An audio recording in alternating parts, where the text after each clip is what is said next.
गालिब को उनकी कई जो तथाकथित सहल कविताएं हैं और जो बड़ी लोकप्रिय हैं उनसे भी जाना जाता है। और अक्सर गज़ल गायक या गज़ल सुनाने वाले लोग भी उसी गज़ल में जो ज़्यादा कठिन शेर है उसको छोड़ देते हैं। हाँ, जैसे मेरे दुख की दवा करे कोई, हाँ, मतलब ये बहुत आसान है, लेकिन उसी में जो बाद में एक बारीकी पैदा होती है उसको हम भूल जाते हैं।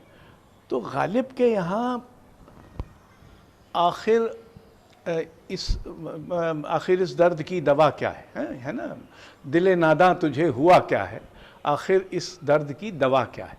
ये बड़ा, इसमें तो कुछ ख़ास बात नहीं है, लेकिन उसी में है कि लालो गुल कहाँ से आते हैं, अब्र क्या चीज़ है, हवा क्या है।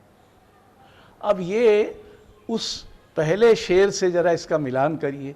पहले तो वो ये कह रहा है कि दिले नादा तुझे हुआ क्या है, आखिर इस दर्द की दवा क्या है, और उसी में फिर आगे कह रहा है कि लालो गुल कहाँ से आते हैं, अर्श क्या चीज़ है, आकाश क्या चीज़ है, और हवा क्या है। ये सवाल भी तो पूछो। गालिब अपने ऊपर हंसने का एक बहुत निराला अंदाज रखते थे। उनकी बहुत प्रसिद्ध गज़ल शुरू होती है, दायम पड़ा हुआ तेरे दर पर नहीं हूँ मैं, खाक ऐसी ज़िंदगी पे कि पत्थर नहीं हूँ मैं, या रब ज़माना मुझको मिटाता है किस लिए, लोहे जहाँ पे हर्फ मुकर्रर नहीं हूँ मैं। अब ये तो बहुत कठिन कठिन शेर हैं कि ये ज़माना मुझको क्यों मिटा रहा है, मैं समय के सफ़े पर गलती से 2 बार लिख गया शब्द नहीं हूँ कि उसको हटा दिया जाए। लेकिन उसी में गालिब वजीफ़ा खार हो दो शाह को दुआ, वो दिन गए कि कहते थे नौकर नहीं हूँ मैं, क्योंकि उन्हीं दिनों उनको कोई पेंशन मिली थी, शाह ने दी होगी। तो अपना मजाक बना सकने की ये जो गालिब खस्ता के बग़ैर कौन से का, ये जो है ना कि बग़ैर कौन से काम बंद हैं, रोइए ज़ार ज़ार क्या कीजिए हाय हाय क्यों। तो ये अपने बारे में ये कह सकना, अपना मजाक बना सकना और अपनी व्यर्थता को पहचान सकना। और दूसरी तरफ गालिब एक बड़ा कवि वो होता है जो दिए हुए रूपक में एक बिल्कुल नया और ऐसा अर्थ भर दे जो उस रूपक में पहले कभी था ही नहीं।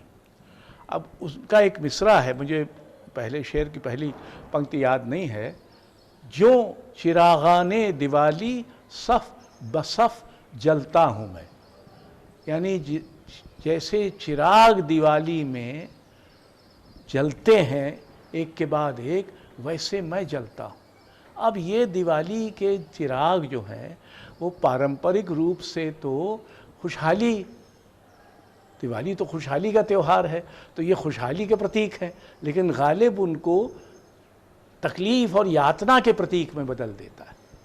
गालिब का कहा जाता है, ये आखिरी शेर है या आखिरी के करीब का शेर है कहाँ तमन्ना का दूसरा कदम या रब, हमने दश्ते इम्का को एक नक्शे पा पाया। अब कह क्या रहा है, पूछ रहा है ईश्वर से कि तमन्ना का दूसरा कदम कहाँ है। यानी पहला कदम तो हो चुका, ताकि हम लोग सब हैं इसी पहले कदम की वजह से, क्योंकि ये जो दुनिया है, ये जो रोज़मर्रा की और घटनाओं की जो दुनिया है, ये तो सिर्फ पैर का एक निशान भर है। अब ये इतनी कॉम्प्लेक्स इमेज है, इसको आसानी से समझ पाना कठिन है, क्योंकि इसमें ये माना जा रहा है कि रब ने पहला कदम तमन्ना से उठाया और अब वो दूसरा कदम कब उठेगा। पहले कदम से जो दुनिया बनी है वो दुनिया तो अब बची इतनी है कि वो सिर्फ उस यानी रब के तमन्ना के कदम की छाप भर है ये दुनिया।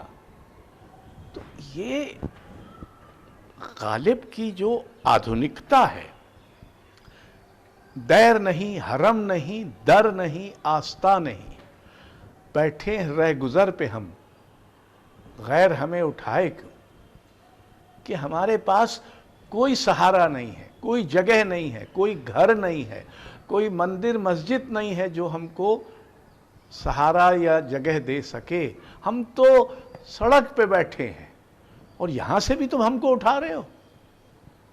तो ये जो जिसको बाद में आधुनिकता का बड़ा गुण माना गया, बेघरबार होना, हर जगह अजनबी होना, उससे गालिब ने भारतीय परंपरा में निराशा को जोड़ा। इतनी भयानक निराशा पहले किसी कवि में थी ही नहीं। ये संभलने दे मुझे ए नाउमीदी, क्या कयामत है कि दामाने ख्याले यार छूटा जाए है मुझसे।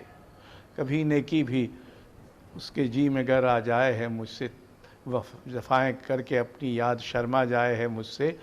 तो संभलने दे मुझे ए ना उम्मीदी, क्या क़यामत है कि दामाने ख़याले यार, यार के ख़याल का दामन तक मुझसे छूटा जा रहा है।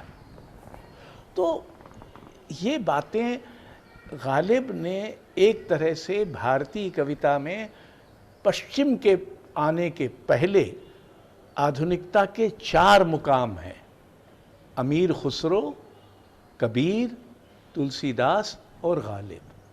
ये चारों अपने अपने ढंग से भारतीय आधुनिकता को एक नया मोड़ देते हैं।